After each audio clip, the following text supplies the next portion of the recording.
महाराष्ट्र से राधा वल्लभ श्री हरिवंश। महाराज जी, शरीर व आत्मा अलग अलग हैं, ये जानते हुए भी शरीर को आत्मा से अलग नहीं समझ पा रही हूँ। इसके लिए तो भगवान की दुरंत माया कही गई है, यह अविद्या इसीलिए तो दृढ़ है। पर इस अविद्या को नष्ट कर दे वही भगवान का भजन है। अगर हम निरंतर नाम जपने का अभ्यास करें तो हमें शुद्ध ज्ञान हो जाएगा।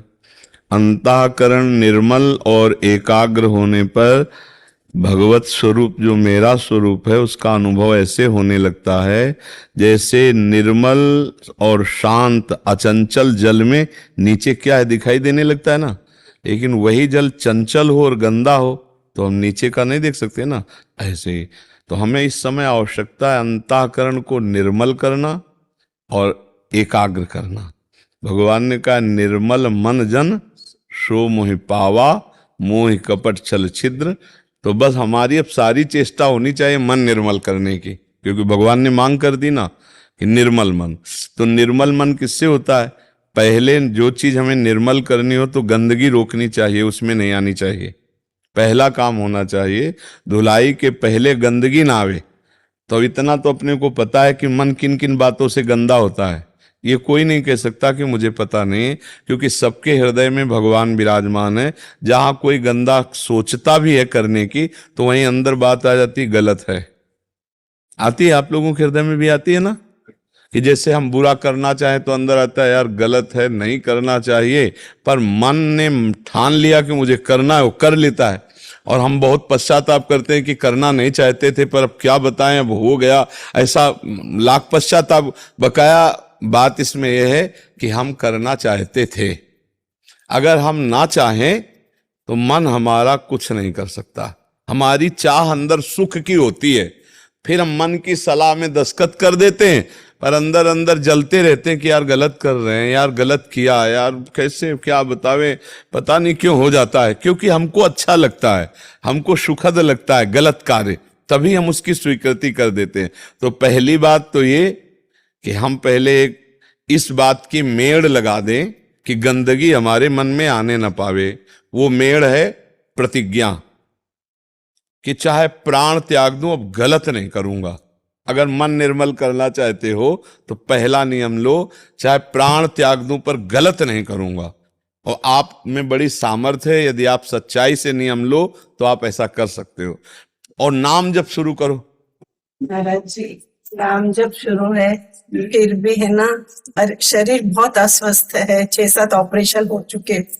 तो अब क्या माता जी, इसीलिए प्रहलाद जी कहते हैं कि बाल्यावस्था से चित्त को भगवान में जोड़ने का अभ्यास कर लेना चाहिए। जब आप नहीं मिले थे महाराज। हाँ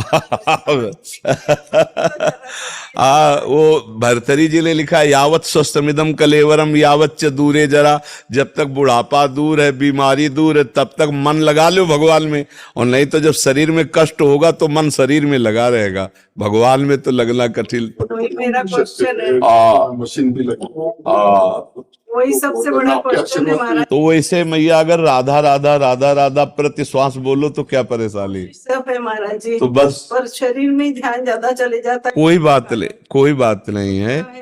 देखो पूरी जिंदगी गंदा काम किया अजामिल ने, वो अंतिम समय बेटे के बहाने से निकल गया नारायण, तो भगवान की प्राप्ति हुई ना।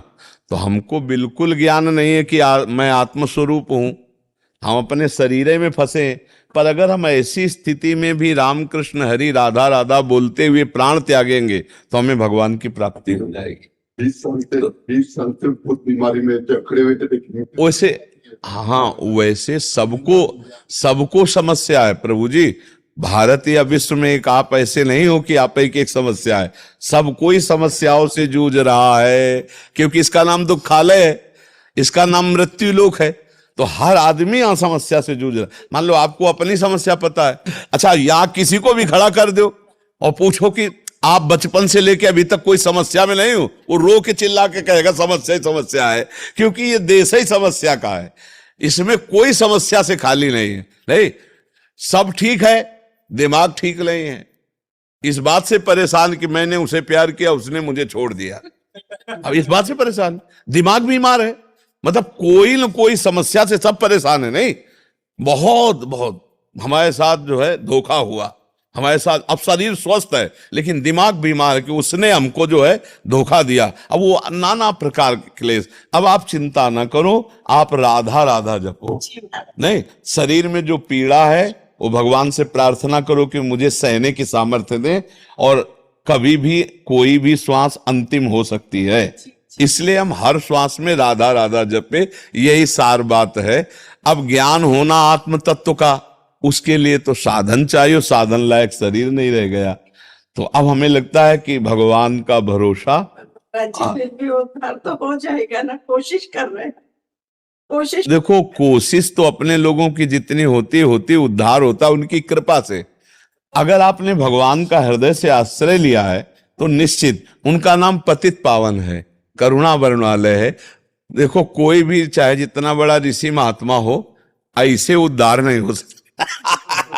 ऐसे कोई कहे मैं बड़ा तपस्वी हूं, मैं तो माया मुंह की खवा देगी, सबको ऐसे रो के बोलना पड़ा है। तो आप भी ऐसे ही हृदय से भगवान से प्रार्थना करें कि प्रभु पूरा जीवन आपकी माया ने नष्ट कर दिया घर गृहस्थी में, अब भजन लायक रही नहीं, पर अंतिम हमारा बन जाए। इसलिए मैं आपसे प्रार्थना करती हूँ कि जब हमारा अंतिम समय हो तो आपका नाम निकल आवे, या आप ही आ जाना, हमारे दिमाग में छा जाना। उनसे प्रार्थना कर दे तो करुणा वरुणालय हैं, वो कभी कोई संयोग ऐसा बैठाल सकते हैं। उन्हीं की कृपा से जीव का उद्धार होता है। भगवान की शरण में रहो, जितना बन सके नाम जप करो और भगवान से प्रार्थना करते रहो। नहीं, और बढ़िया सौभाग्य कि आपको पति अनुकूल मिले। मान लो प्रतिकूल मिले होते तो ये भी समस्या थी। कम से कम दोनों मित्र अच्छे हो, क्योंकि हम देख रहे हैं आपकी तरफ जो है 100% सपोर्ट है आपका। हाँ, ये बड़ी बात है, नई बात है। नहीं तो मान लो पत्नी बीमार हो तो पति फिर उसका अगर सपोर्ट ना करे तो दूसरी बीमारी से ज्यादा ये परेशानी हो जाती है। तो भगवान की कृपा है। हाँ, तो इसलिए नाम जप करो और आनंदित रहो। हाँ, आप बोलिए। आप